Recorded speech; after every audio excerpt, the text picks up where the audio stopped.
Я каждый раз, когда на Куаре какой-то пост вижу просто в ленте, я так просто про себя, я в метро обычно читаю ленту ВКонтакте, я так про себя просто потому что, не знаю, очень приятно звучит. Тачко, ты ледес, мускулыш. Слушайте, я даже помню, где-то 2 точки должны стоять. Я уже так их в уме просто ставлю. Тане милям, Арсений Клинчус, процесс анциклопшего сатудо, блогер полиглот, Роскал Йосталич Мурт, языковой активист, ну просто Танечко Адями. Если поставил 3 клавиатуры, русскую, удмуртская, английская, чаще всего, когда ты друзьям пишешь, и просто вот эти точки над буквами Ж, Ч, они уже так понимают. Ну, как бы да. И получается быстрее, но неправильно. А когда кому-то незнакомому, хочется же показать, что я знаю, переключаешь клавиатуру и давай эвел, туда-сюда. Он не пьющий и вам не советующий. День буреч гажано учкищес. Моншум потасапу митачком тыридыс москвович. Туне милям кунаин Арсений Клиничев, шуысатудо. Со-блогер, полиглот, троскал йос тадыч мурт. Языковой активист, но просто Тунечко Адеми. Здравствуйте, Арсений. Здравствуйте. Год назад вы выложили видео Удмурткыл на канале YouTube, и оно набрало примерно 270 тысяч просмотров. Удмуртский язык.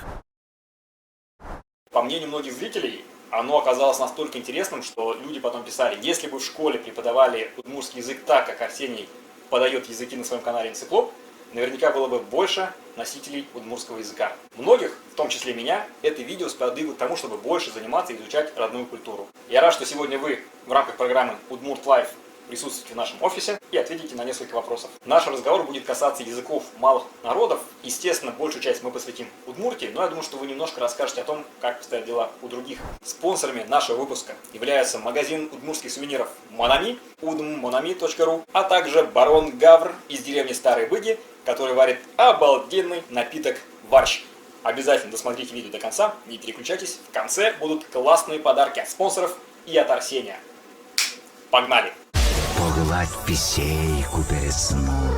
Вы слушаете Удмуртское радио. Арсений, не могли бы пару слов рассказать о себе? Мне 26 лет, я родился в городе Химки Московской области, учился на физическом факультете Московского государственного университета имени Ломоносова. Но, несмотря на то, что вот я был там физиком, астрономом и так далее, как-то вот языки меня больше тянули всегда. Поэтому получилось так, что сейчас я занимаюсь практически вот только своим YouTube-каналом Энциклоп, вот, и мне все это очень приносит большое удовольствие. Есть старая поговорка о том, что есть некий, знаете ли, версус между физиками и лириками. Как вы пришли к языкам? Я от них и не отходил, они просто как-то всегда были. Я не могу сказать, что был какой-то конкретный момент, когда вот я взял и там начал заниматься языками. Просто это всегда было как хобби, и когда я учился на физфаке тоже как хобби. А потом просто я понял, что оно как-то вырастает уже во что-то большее. То есть я не особо вкладывался там в развитие своего канала, я ничего не тратил на рекламу никогда, то есть просто вот он сам как-то выстрелил.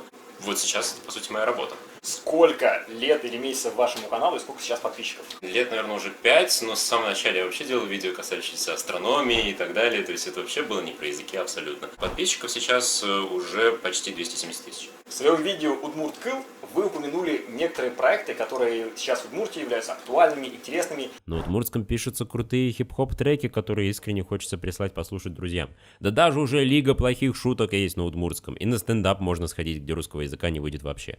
И это самое главное. Это значит, что удмуртская культура не предается ностальгическим воспоминаниям, а старается идти в ногу со временем. И за этим наблюдать безумно интересно. И авторы некоторых проектов, например, Удмуртский стендап, Лига плохих шуток, Александр Бикузин, подготовили для вас свои вопросы. Пожалуйста, ответьте на вопрос Александра Бикузина. Откуда появилась идея снять видео про язык, которым пользуется менее полумиллиона человек где-то между Волгой и Уралом? У меня со всеми языками такая очень странная история всегда, потому что складывается несколько случайных факторов, которые потом приводят к тому, что вот я это делаю. И конкретно с удмуртским была история такая, что где-то, наверное, за полгода до выпуска видео я наткнулся на лекции проекта Тубат. Это было по рекомендации Василия Харитонова, который занимается проектом «Страна языков» и очень много говорит о языках России в принципе. Я посмотрел тогда эти лекции, подумал, это интересно, сохраню себе на будущее, может когда-нибудь понадобится. Потому что я увидел, что они сняты хорошо, что там все очень здорово. Субтитры есть русские, и при этом можно услышать еще и удмуртскую речь. В высшей школе экономики в Москве был фестиваль диких путешествий. Очень интересное мероприятие. На этом фестивале были рассказы, люди делились своими историями из путешествий. Очень много там было автостопщиков, и там девушка из Удмуртии рассказывала про то, как вот она ездила автостопом впервые в жизни, и насколько это было все страшно. Там была реально очень страшная история, но очень такая увлекательная. Я эту историю запомнил, и потом решил вечером, когда пришел домой, посмотреть на карте, а где все это было. Она ехала из Ижевска в Кудымкар. О, господи, это же Коми-Вермянский автономный округ. Да. А я был в Пермском крае, поэтому более-менее географию там знал и хотел просто уточнить, а что там где находится. Я стал смотреть карту, как что было, и такой немножечко на запад случайно вот отклонился, и такой...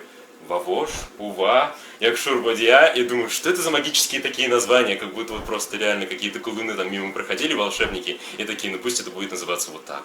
Я такой, ух-то, интересно. И сразу интерес как-то появился, стало любопытно, я вернулся как раз к тем лекциям Тубата, посмотрел лекцию Дмитрия Ефремова про диалекты удмуртские, совершенно великолепную. Он там так красиво объясняет, это просто было вообще нечто. Малпануле оцитаци лымшорес верало, отчитачи уйпалиос. Но сойже вел, кылшариш баштимке алнаш yorosezик, оди гуртын верало отчитачи мукетаз бускел гуртынык верало оцитаци. Сосуче кыллен аспартемлыкес, куке арифметика инкать кык вылы кык ниль нокужиналуну богаты.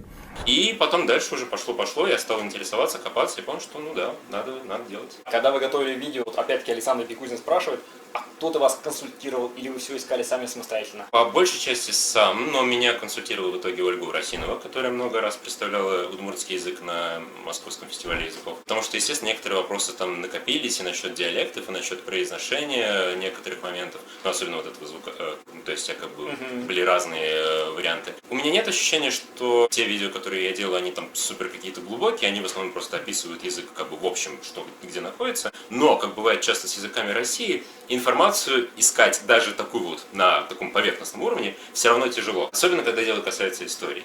И вот с историей прям действительно приходилось читать udmurt.info, называется удмуртология. Там статьи были Чуракова, Сахарных и так далее. Вот там я, соответственно, читал про этногенез удмуртов, как все это дело происходило. Особенно долго там я читал про бисермян, потому что там это был, наверное, самый непонятный момент.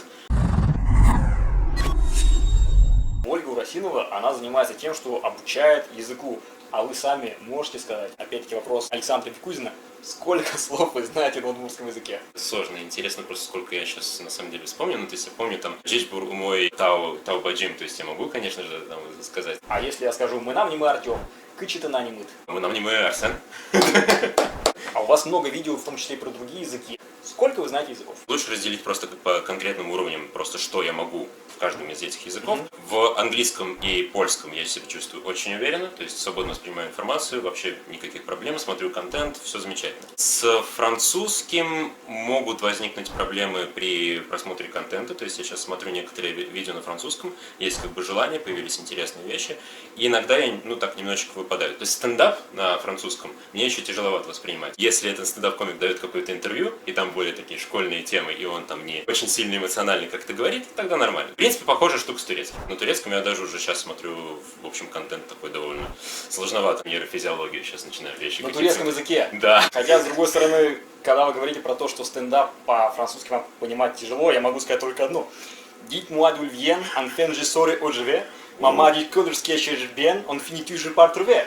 Эта песня «Стромае», вот это многие люди ее выучили только потому, что есть в караоке, в том числе и я. Да, а я тоже ее выучил, мне она прям очень-очень нравилась, и как бы Стромае действительно один из моих любимых артистов. Тем не менее, вернемся обратно. С турецким языком, нейрофизиология, окей.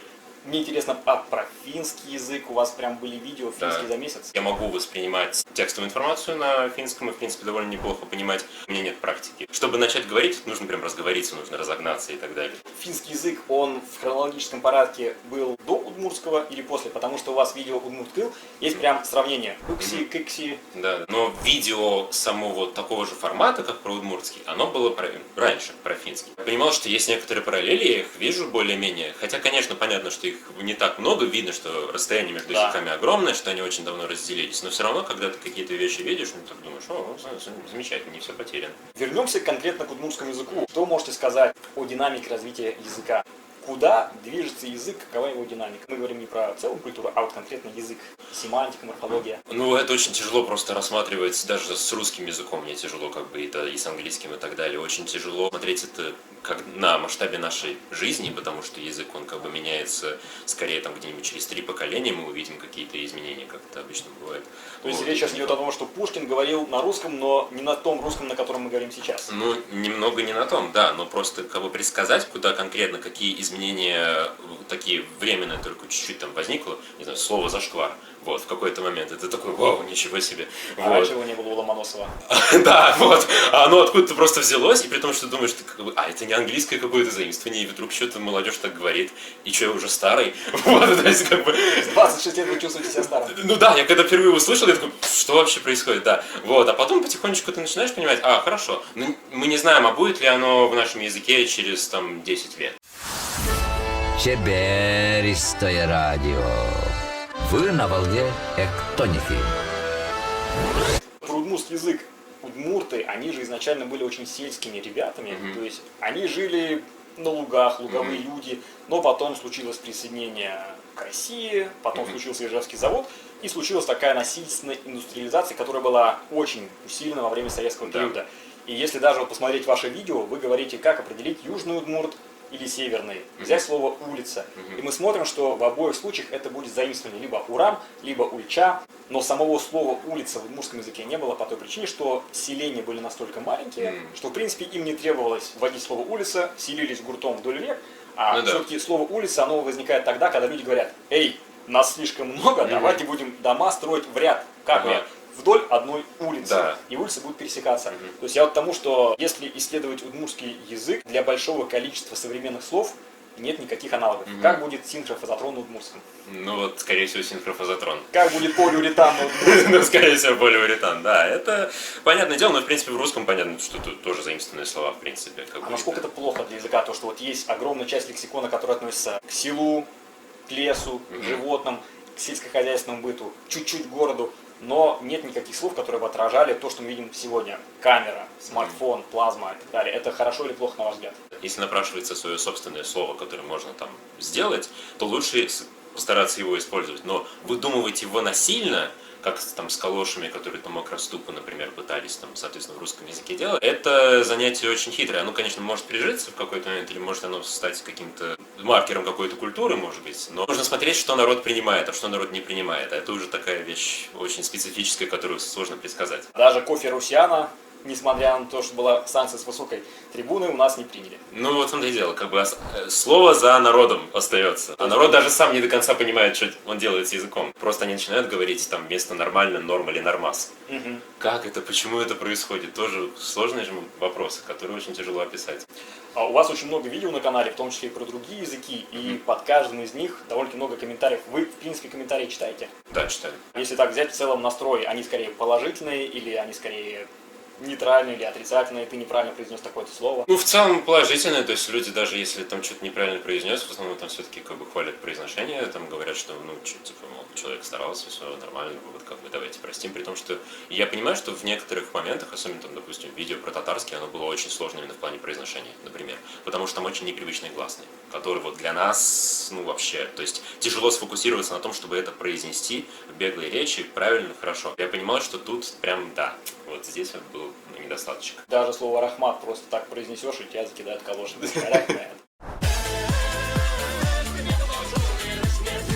Он не пьющий и вам не советующий. Был сериал «Территория», который был снят ребятами из команды «Реальных пацанов», а как мы знаем, они ребята пермские.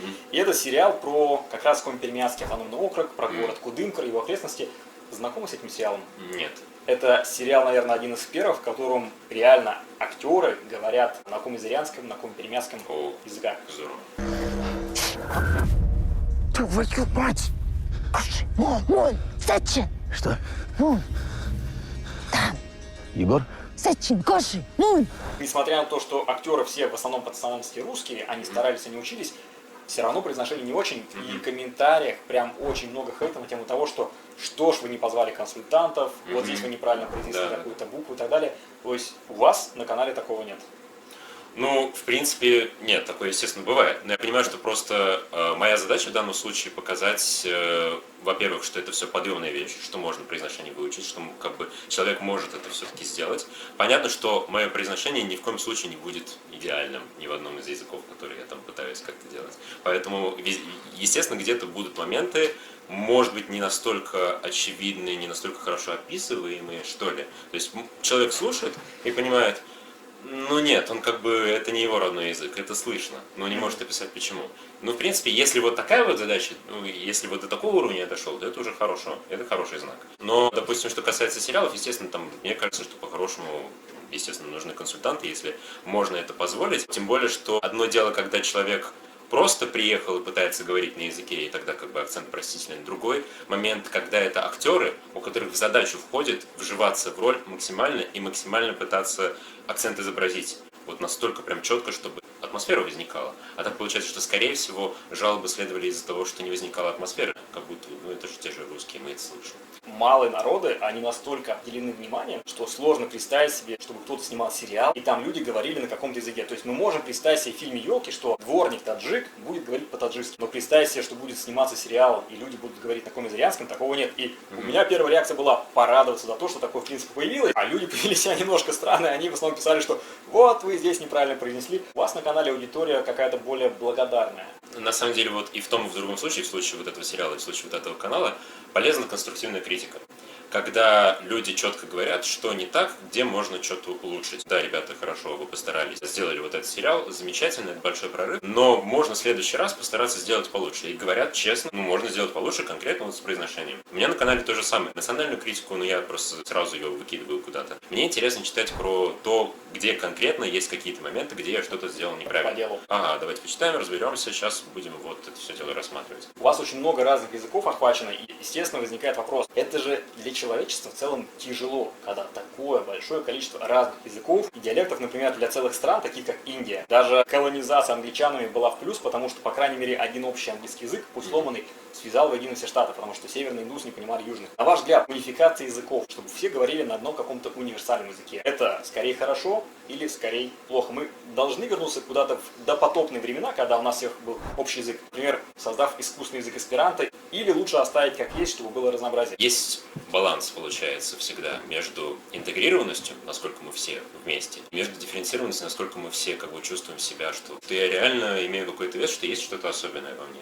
И вот это чувство собственной особенности того, что я выделяюсь все-таки, оно очень важно для людей. И, собственно, поэтому люди языки и сохраняют, потому что они понимают, что это может их отличать от других людей, которые вроде бы такие же. Есть ли связь между развитием конкретно языка национального и между развитием национальной культуры? Я думаю, что разница между языком и культурой в целом понятна. Другими словами, зачем в 21 веке молодым людям, которые, возможно, нас смотрят, изучать языки, на которых говорят очень маленькое количество людей, и чей культурный пласт, я здесь не имею никаких иллюзий, маленький. То есть культурный слой, который оставили удмурты, он действительно в сравнении с другими культурами, более древними, индийскими, китайскими, даже русскими, он очень маленький. Нужно ли это изучать? Потому что, скорее всего, все те же песни про любовь, про тоску и так далее, они где-то в других языках уже тоже есть. Ну так как бы легче достучаться на родном языке с такими песнями, если уж про песни говорить. Не нужно застревать в прошлом, что как бы понятно, что может быть там раньше как бы культурный пласт там не создался и так далее, но можно сейчас же что-то создавать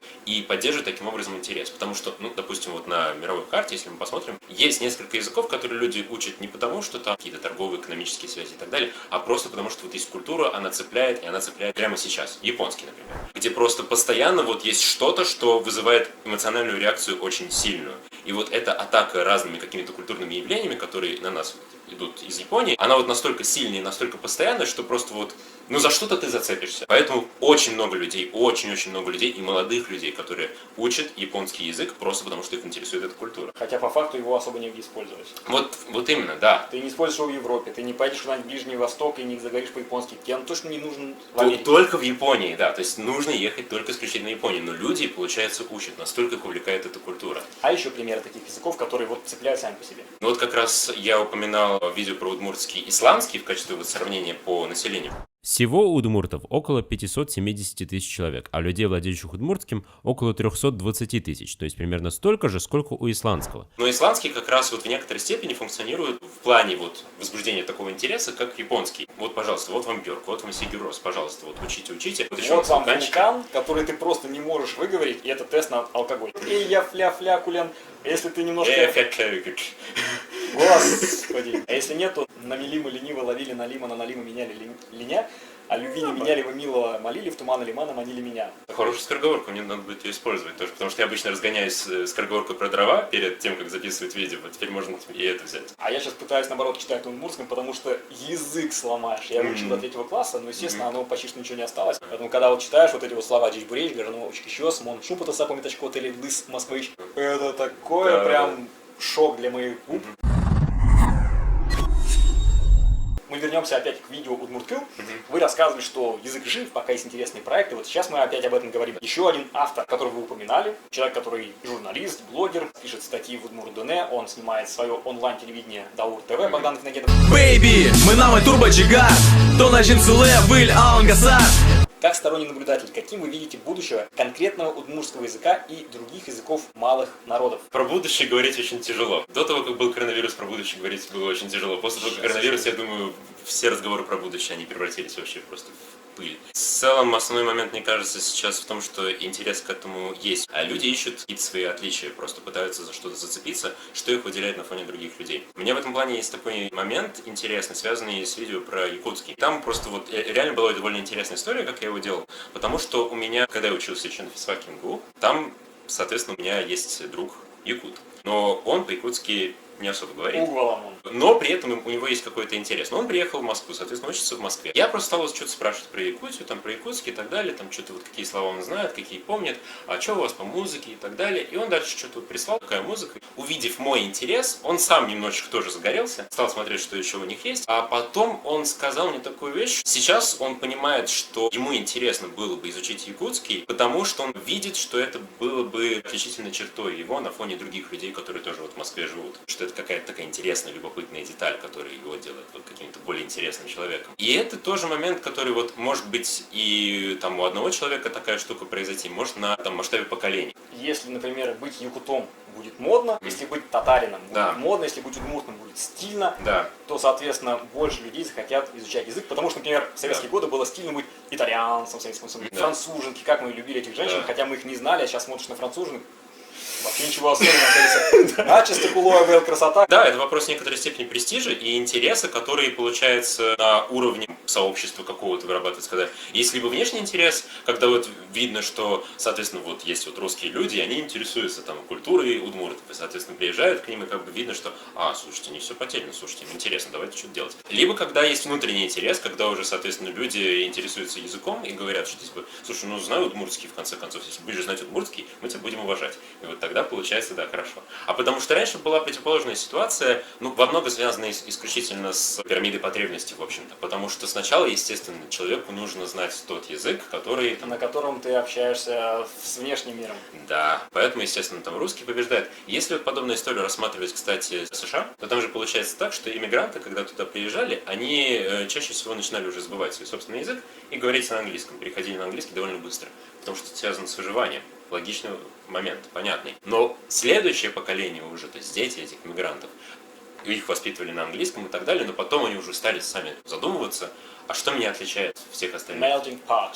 Да, вот как бы я, получается, вот в этом melting pot, я в этом котле, а кто я здесь, а что меня определяет? И они уже начинают возвращаться к этим корням и сами учить какой-нибудь итальянский или испанский, на который говорили их родители. Это, кстати говоря, только с виду, вот все эти истории про то, что Америка, великая нация, melting pot, мы взять перемалываем, это только с виду выглядит красиво. Как человек, который вынужденно там провел 10 месяцев, могу сказать, что это очень точная поговорка, и melting pot, плавильный котел, именно слово котел, именно прилагательно плавильный, оно очень точно отражает, что с человеком происходит. То есть я в свои 35 лет, сложившаяся личность, чувствую, что меня буквально перемалывает окружающая действительность. Она не оставляет мне, по большому счету, не то, что место быть удмуртом, она не оставляет себе место быть русским, потому что там никому не нужно своим русским языком, с удмуртским тем более. Ты должен выучить английский язык, ты должен интегрироваться в это общество, ты должен полюбить эти бестолковые игры. Гольф. В чем смысл игры? Американский футбол, бейсбол. Я до сих пор смотрю и не могу понять, почему 90 тысяч человек приходят на стадион, и, естественно, у меня возникает вопрос, а я хочу, чтобы мой сын ходил и смотрел на американский футбол, ел хот-доги и попкорн. Мне будет гораздо интереснее, если он, например, будет изучать приложение Колдычин, и мы с ним можем друг друга пару слов перекинуться по-удмуртски. То есть именно котел — это не самое приятное место, в котором можно находиться, особенно когда он плавильный. Поэтому перемалывание в плавильном котле, ребята, от того, кто в котле находится, это совсем не весело. Ну да, вот главное, чтобы Российская Федерация не превратилась вот в такой плавильный котел, чтобы там реально все переплавлялось, потому что у нас есть как бы такие некоторые штуки, которые, ну вот, что федерализм остается только на бумаге и так далее, вот эти все неприятные вещи, которые как бы говорят, что, ребят, мы должны как бы вот все выглядеть прям одинаково и вести себя Строим вон туда, да, шагаем вместе. Да, потому что это более предсказуемо, как бы более понятно. А так получается, Проще управлять. что это, кто это вы, какой-то другой народ, мы вас не понимаем. Эх, Удмуртия, край родников. Вы слушаете Удмуртское радио.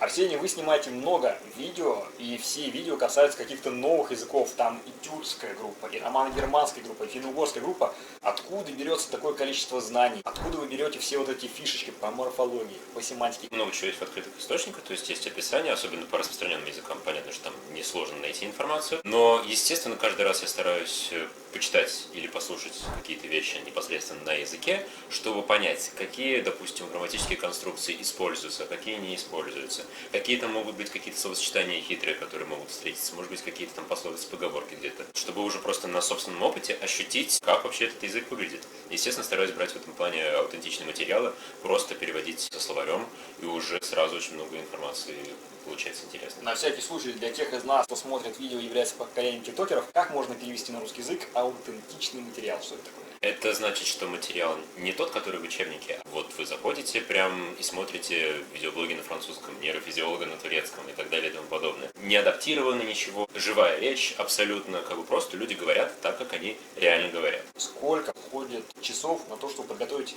один выпуск? Это всегда очень сильно по-разному, потому что это зависит от того, насколько хорошо я знаю язык изначально. Если я там уже с ним более-менее знаком, как, допустим, в случае там, с португальским или греческим, я был знаком с этими языками до того, как начал ими заниматься, поэтому процесс шел быстрее. Зависит, естественно, от сложности самого языка. Поэтому получается, что вот, в случае удмуртского там вышло чуть больше месяца, а в случае японского, например, там вышло 3 месяца, потому что я и о языке знал мало изначально, и сам он чертовски сложный. Такой вопрос коммерческий, естественно. У вас много подписчиков в YouTube.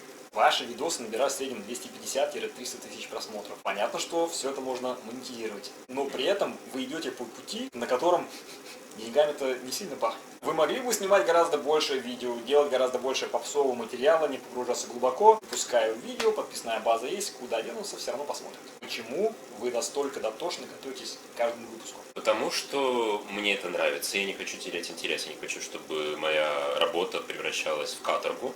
А если я буду идти за такими какими-то хайповыми темами, за чем-то вот таким очень сильно популярным и более поверхностным, мне самому все это противно будет. И я возненавижу просто то, что я делаю. Получается, мы можем зафиксировать, что энциклоп начисто кулуэвел хайпажор. Ну, в принципе, наверное, да. Хотя там, как бы, естественно, иногда возникает вот это стремление, которое ты пытаешься себя убедить, что, типа, ну, я сейчас не ради хайпа. Как бы, нет, это мой искренний интерес. Чеберистое радио. Вы на волне Эктоники. Новогоднюю ночь на Первом канале все говорили на русском языке. На других каналах выступали, например, дискотека 90-х, ребята из Италии, из Франции и так далее. Англоязычные певцы были. Но из национальных языков был только один номер. Это была чеченская лезгинка. Я сам был в этой Чеченской республике, и сами жители говорят, что если к нам приезжает какой-то блогер, ну, как правило, он приезжает не столько из научного интереса, сколько он что-то монетизирует, ему что-то пообещали. История про то, что Ольга Бузова съездила, получила часики, Николай Басков спел песню на чеченском языке, стал народным артистом Чеченской республики.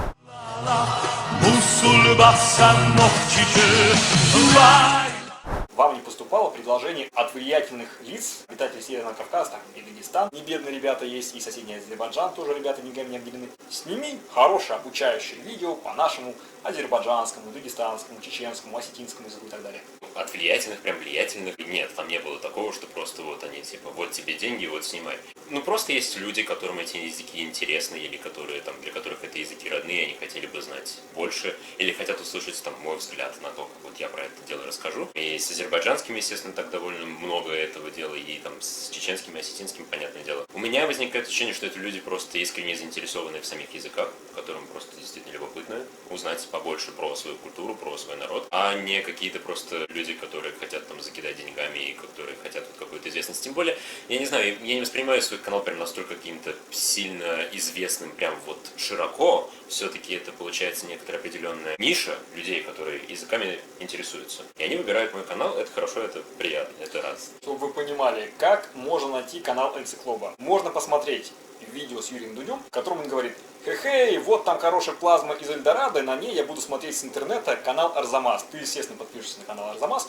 И YouTube говорит, что, а знаешь, там есть похожий канал, тоже про науку, и тоже там очень хороший голос. И это Энциклоп. Потом ты начинаешь листать Энциклопа, находишь Удмурткыл, думаешь, ого, это же про меня. А потом смотришь, что там, в принципе, очень много хороших видео, и они все про разные языки. И у меня создается впечатление, что один человек для развития межкультурного, межнационального взаимодействия сделал гораздо больше, чем некоторые министерства культуры и так далее. Потому что, когда ты смотришь другие видео с вашего канала, ты понимаешь, что там тоже живут люди, у них тоже есть какие-то свои проблемы, какие-то свои боли, какие-то достижения, и что они нам не враги. Просто у нас, у людей, такая есть особенность. Если я тебя, Укваламон, не понимаю, все, что ты говоришь, я думаю, что это что-то плохое про меня. Если они смеются над анекдотом про Рабиновича, если я не буду понимать еврейский язык, я буду думать, что они про меня смеются. Ах, они чужаки, плохие и так далее.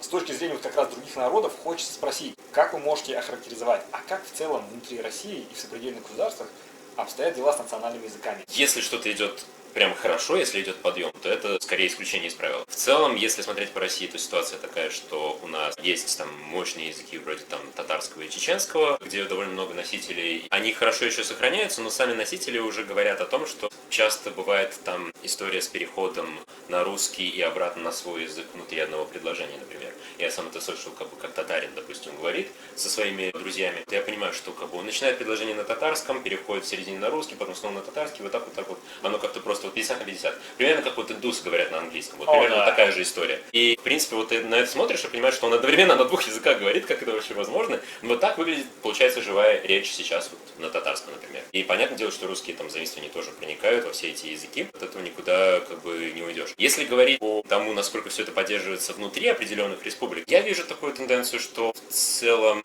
у тюркских республик вроде как дела лучше, чем у финно-угорских. В Татарстане вроде более-менее все нормально, там в Башкортостане все нормально, а когда мы доходим там вот до там, Удмуртии, Мария, Мордовии, там уже что-то вот как-то погрустнее ситуация. В Карелии совсем беда. То есть там в Карелии я ни разу не слышал никого, кто бы говорил по-карельски, например. Но там своя особенность, потому что там получается еще и законодательное ограничение, так как язык сейчас у него нет письменности на кириллице, а по закону получается так, что и как бы государственным языком на уровне республики не может быть язык, у которого письменность на латинице. Серьезно? Да. А если говорить про сопредельные республики, Таджикистан, Узбекистан, Казахстан, Киргизия, люди, которые живут там, они вам в комментариях пишут то, что у нас с языком все хорошо, или наоборот, ой, мы тоже мучаемся тем, что в Казахстане все больше и больше молодых говорит условно на русском языке. Там скорее, ну вот в Казахстане том же самом, там скорее уже процесс какой-то обратный пошел, вот там пошло вот какой-то поиск собственной идентичности, желание понять, а кто мы вообще в этом мире, и, соответственно, у молодежи действительно возник искренний интерес к казахскому языку. Он становится сейчас действительно там модным, при том, что там есть вот эта вот долгая история. В советское время получилось так, что там русифицировалось огромное количество населения, конечно.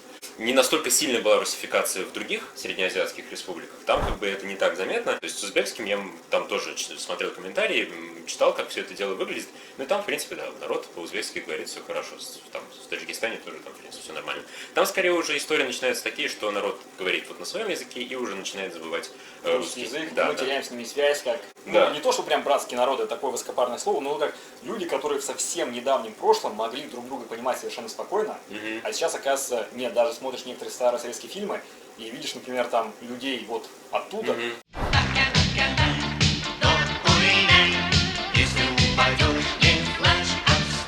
и они так тогда на языке русском все понимали, а сейчас нам, например, клиентам не пишут из Узбекистана, очень много из Кыргызстана, и я чувствую, что они неправильно строят слова, они используют немного неправильную морфологию. Про синтаксис я просто молчу, но я еще понимаю. Чувствую, что вот в учебниках истории или там в букваре показывают все эти 16 союзных республик, в москвичке 2 косички, в узбечке 25, а сейчас это тает. Они забывают русский язык, а мы здесь внутри России почему-то забываем свои национальные языки. Но получается, кстати, еще довольно интересный момент как раз с узбеками и таджиками связанный. Вот реально в Москве очень здорово чувствуется, что вроде бы же как бы узбекский язык ты часто на улицах слышишь. Но как будто мы живем в каких-то вот параллельных, не пересекающихся мирах. То есть, как бы, они не замечают нас. Как у Лобачевского, да, вот эти две не пересекающиеся. Да, как будто мы не замечаем их, они не замечают нас, и как бы вот все как-то так функционирует. То есть, при этом нет надписей на узбекском, как бы, в Москве. В Петербурге есть, но это как бы реклама понятно каких услуг. То есть, как бы, те, кто был в Петербурге, знают. Есть явное совершенно языковое меньшинство в Москве сейчас, но, получается, оно как-то вот как будто такое невидимое, вот это меня, честно говоря, поражает просто вот эта история. Это неправильно. Они живут, получается, таким образом, они не интегрируются вот в наше общество, они как бы живут своим замкнутым миром, примерно вот как арабы в Париже, вот что-то такое. Из-за этого возрастает вот между нами какая-то пропасть. Мы на них подозрительно смотрим, они на нас подозрительно смотрят, а если бы просто хотя бы больше было какого-то межязыкового взаимодействия, мне кажется, что было бы, получше. То, что вы как раз говорили о том, что вот пока вот мы думаем, что они говорят вот на чужом, абсолютно незнакомом нам языке, у нас возникает впечатление, что чужаки какие-то что-то замышляют.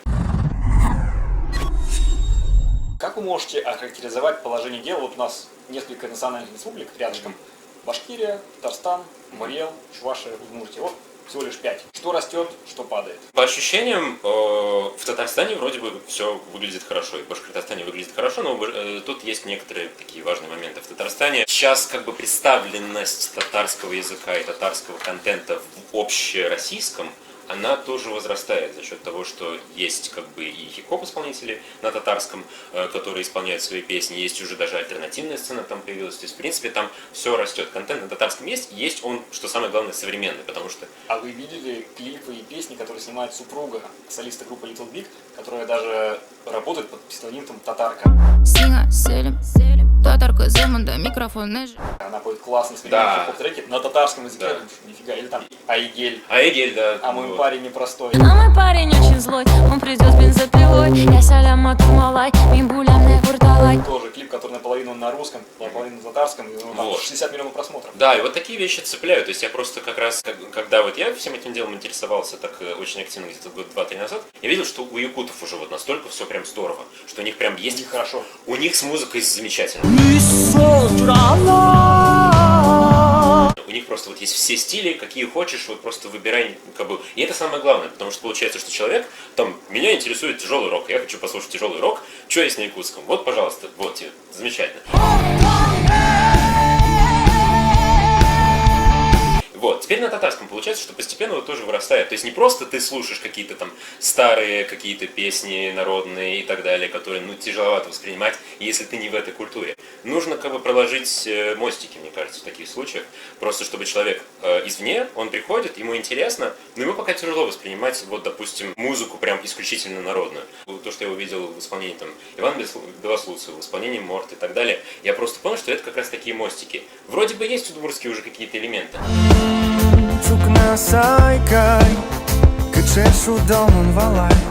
Но все равно это для меня, как для человека такой в глобальной культуре, это понятно. Я могу это слушать, мне это нравится, могу это друзьям рекомендовать. Вы слушали Геннадия Огонькова? Нет. Сегодня послушали. Это просто как раз вот из 90-х.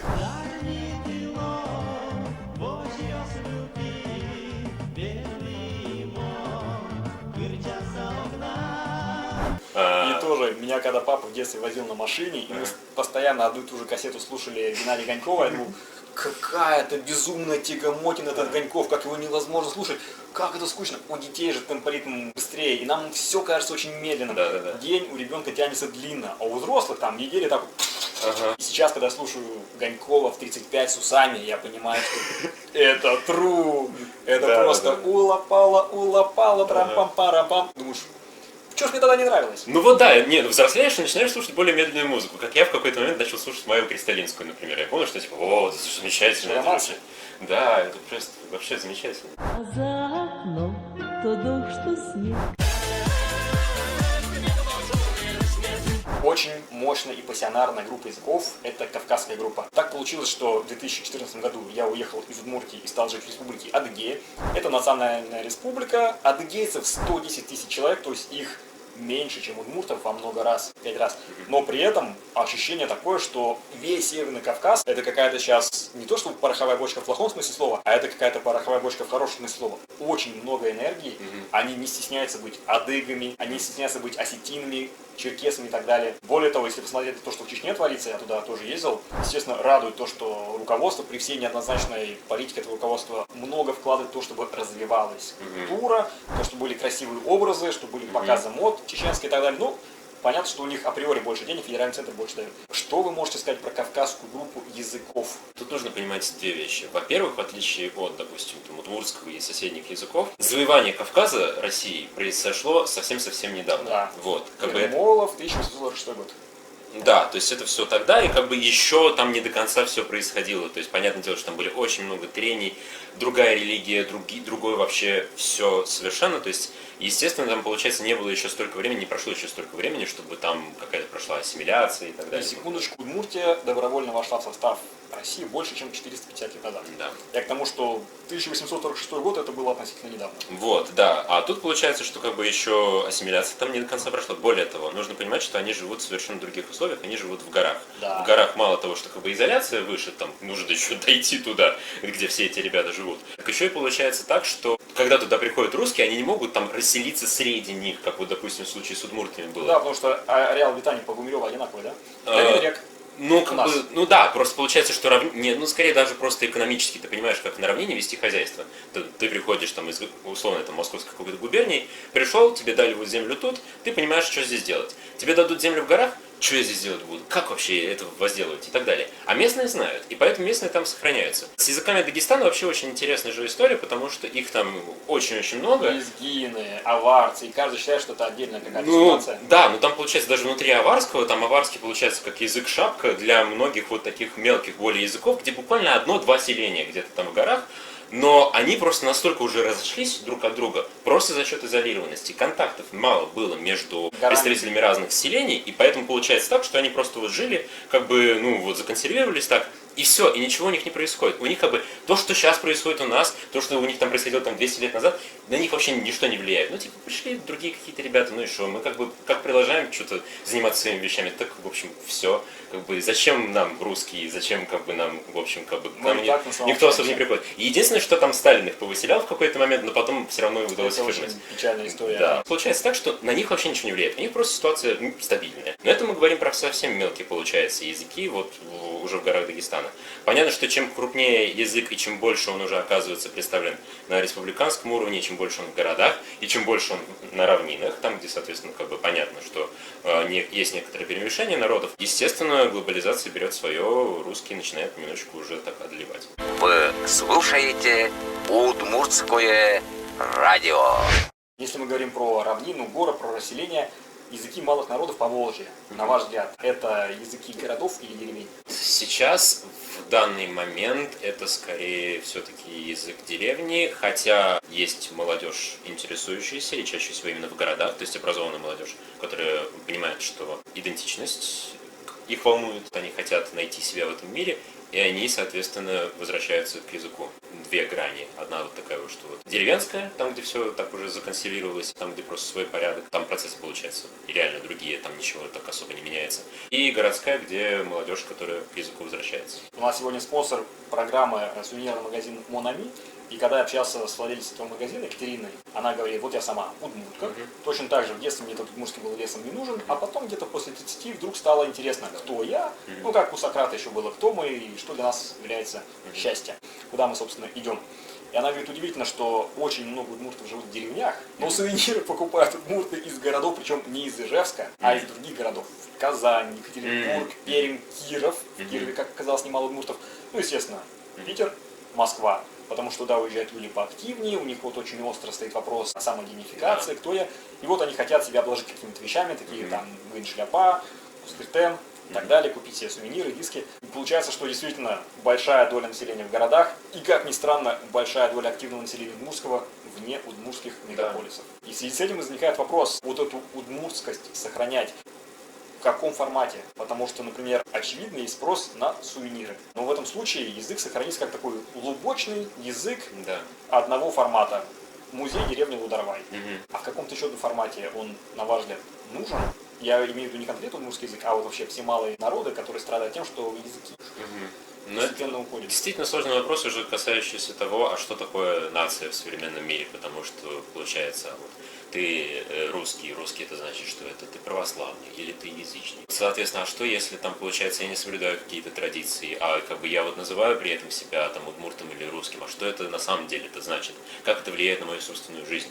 Вот это очень такой важный и серьезный вопрос, на который мне тоже тяжело ответить, потому что я не понимаю, я вроде бы там часть глобальной какой-то культуры и так далее, но при этом как бы я могу себя назвать там русским, белорусом или украинцем, а что это реально значит, как это влияет на мою собственную жизнь, как это определяет там мои привычки, мое поведение, там мои традиции какие-то и так далее.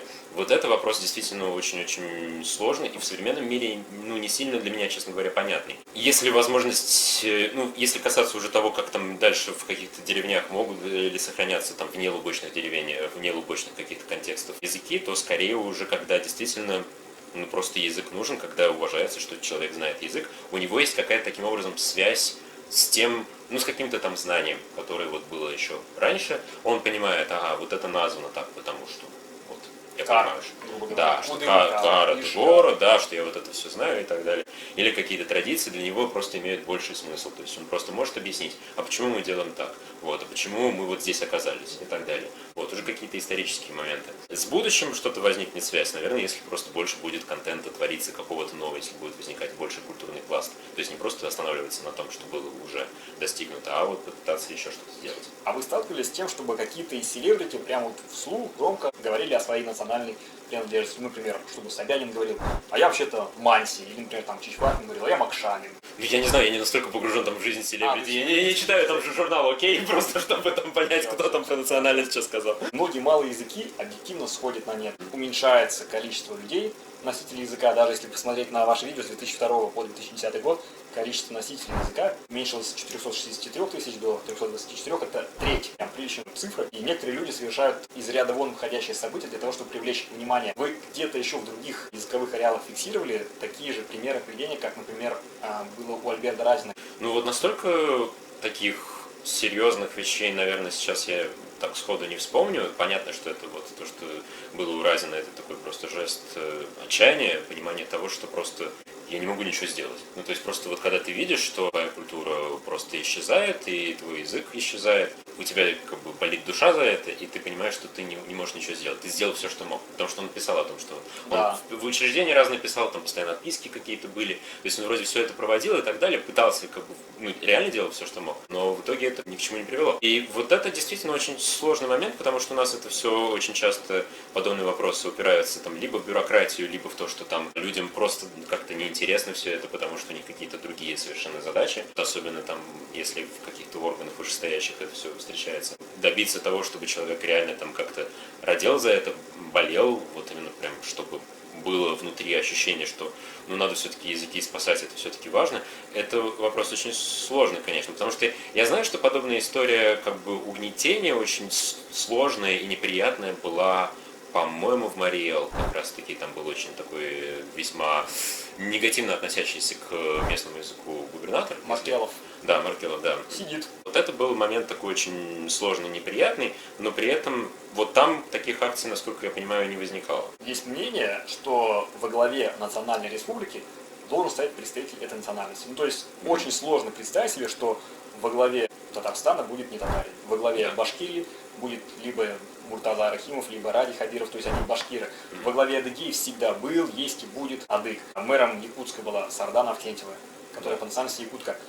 Должны ли главы национальных городов или национальных республик быть представителями этой национальности для того, чтобы развивать культуру? Или, на ваш взгляд, должен быть просто менеджер?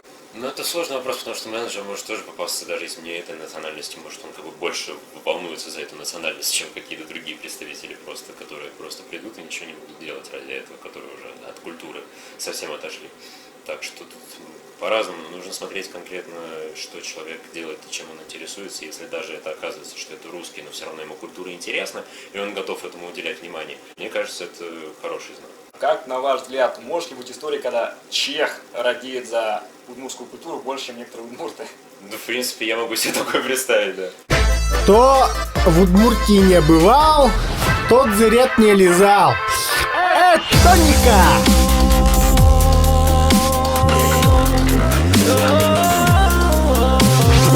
Вы знаете, что есть проект «Тоника», слышали про него? Да. Собственно, именно на этих дисках собирается большое количество современных песен, которые являются мостиками. Вот оттуда Улапала Геннадия Гонькова к тому, что и принято считать современным саундом. Переходим к небольшой музыкальной паузе. Я вам поставлю буквально кратко 4 трека. Вам нужно будет самостоятельно расположить их и примерно сказать не то чтобы дата, но временной промежуток, когда это могло случиться. Шулдерджит, песня Чеберина. Буквально 30 секунд будет.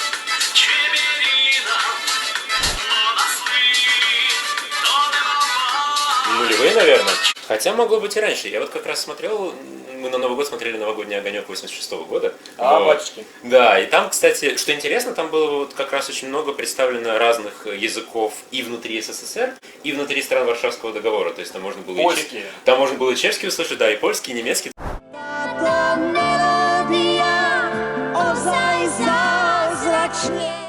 То есть там все это То было... есть для них это было способом показать то, что мы все тут в Да, одном. да, вот это было Как очень здорово, да. Переходим к следующей песне. Да. Улапала ныл Геннадий Гоньков.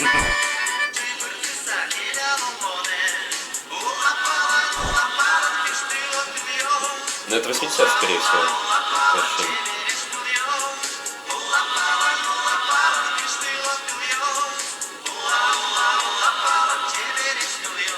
Ну красиво, да, красиво поет. Мы переходим к следующей песне.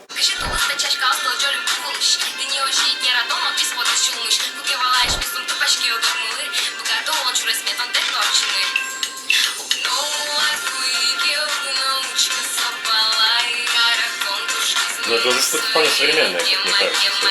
Примерно и временной диапазон. Ну это, наверное, 2010 уже, скорее все-таки. И последняя песня в нашем сегодняшнем хит-параде.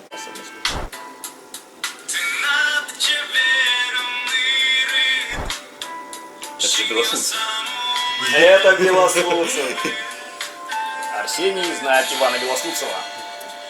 Конечно. Мы чуть подольше послушаем до припева. У него очень красивый голос, как я сразу узнаю. А вы ее слышали? Эту песню не слышал. Не слышали? Нет. Любовь уходит. Говорят он кашке. А, И дальше про то, что сердце не так уже бьется. Шилами сердце, мое уже не так сильно бьется. Плюс-минус поллотя по кассе. 2018-2019, наверное, как-то так. Мы завершаем наш выпуск, он не подходит к концу, потому что мы сейчас будем делать самое приятное, мы будем дарить подарки. А подарки мы будем дарить следующие. Арсений в видео Удмурткил рассказал о многих интересных проектах, которые есть в Удмуртии, и о которых многие из нас даже сами не знали, но точно не обо всех. Возможно, мы не можем точно утверждать, у него возникнет желание выпустить Удмурткил по скриптум, или может быть даже съездить в Ижевск. Кстати говоря, вас приглашали Александр Бекузин 2-3 дня приехать, посмотреть, познакомиться с тусовкой, совершить научную экспедицию. Ух ты. Да, если вдруг вам будет интересно, как говорится, Монтуш Шумпото. Возможно, вы знаете о других классных проектах, которые есть в вашей деревне, в вашем районе, которые делают ваши друзья. В комментариях к этому видео обязательно расскажите о том, что это за проекты, а самые лучшие проекты получат призы. Какие призы получат у нас ребята с самыми классными проектами и комментариями? Во-первых, я решил книжку привезти. Она на итальянском, но пусть это вас не отталкивает. Будет повод изучить. Да, будет повод изучить, и более того, когда закончатся всякие там карантины, всякие разные штуки, можно будет съездить в Италию. Я думаю, очень многие поедут в Италию, потому что это хорошо, красиво и так далее. И я рекомендую не пропускать приятный, прекрасный город Милан, который очень многие пропускают, думают, что там, только собор посмотреть и все, и как бы дальше нечего делать. А вот нет. Есть книжка, она называется «111 мест в Милане, которые обязательно нужно увидеть». И там подробно рассказано Куда, чего, где смотреть, с фотографиями, очень красивая книга. Вы по-любому поймете хотя бы краткую информацию о том, как туда добраться, а фотографии будут вас мотивировать к тому, чтобы учить итальянский. А вторая книга для тех из вас, кто с итальянским не совладает, это книжка о том, что посмотреть у нас в Удмуртии. Мы с ним вместе через какое-то время выберем комментарий победителя и отправим ему по вашему адресу. Обязательно оставьте свой аккаунт в ВКонтаче или в Инстаграме для того, чтобы мы с вами могли связаться. А теперь мы перейдем к подаркам от наших спонсоров, которые получит сам Арсений. Во-первых, Арсений, у вас хоть когда-то, но будет ребенок, поэтому для того, чтобы ему было проще изучать цвета в удмуртском, мы дарим пазл с цветами. Пусть он знает, что горд – это красный. Это вам от магазина Монами. Для того, чтобы вам было веселее учить удмуртский язык, классный набор открыток. Это слова, которые есть в обоих языках, но которые обозначают совершенно разное. Я просто так вот в двух словах покажу. Кроме того, что эти открытки веселые, их можно подписать, приклеить марку и отправить. С большим удовольствием от нашего основного спонсора компании Эктоника мы дарим вам диск с сотней самых современных удмуртских песен. Если вы будете его слушать в автомобиле, за рулем, в метро или где-то еще, мы будем только рады. Понятно, что сам формат диска уже отходит в прошлое, поэтому там есть QR-код, скачав который, вы можете найти все, что нужно. И, наконец, мы хотим вас угостить уникальным напитком, который в далекой деревне Старые Быги варит Гавриил Кузьмин, который барон Гавр. Этот напиток делается из ржаных семян, пропускается через мясорубку, настаивается в глиняных горшочках на печи. Пить нужно разогретым, это варщ. Старые Быги в 2014 году были признаны столицей финно-угорского мира. Ну, у нас есть такая традиция у финно-угоров. И этот напиток проехал из Старых Быг, это вообще далеко-далеко-далеко, в Шаркан, столицу района, из Шаркана в Воткинск, из Воткинска в Ижевск, из Ижевска в Москву. И вот оказался у нас здесь. Попробуйте, расскажите, что вы думаете на этот счет. Это напиток либо безалкогольный, либо с 18% того самого. Ну, чувствуется, что с 18% того самого. Как по органолептике. Вкус хороший, очень хороший. Мне нравится, да. Если раньше у нас было принято пить в длинные холодные зимние вечера глинтвейн с кардамоном, я надеюсь, что, может быть, через несколько лет мы все будем пить горячий ржаной варщ. Поэтому, Арсений, это вам. Спасибо большое. Пожалуйста, не садитесь за руль, если вы употребляете алкогольную версию. Да. Вас благодарю за уделенное время. Удачи вам. Если вы захотите приехать к нам в Удмуртию, знайте, что вас там всегда ждут. Спасибо большое. Туштал Корячков. Джей Шлоя! Чеберистое радио. Вы на волне Эктоники.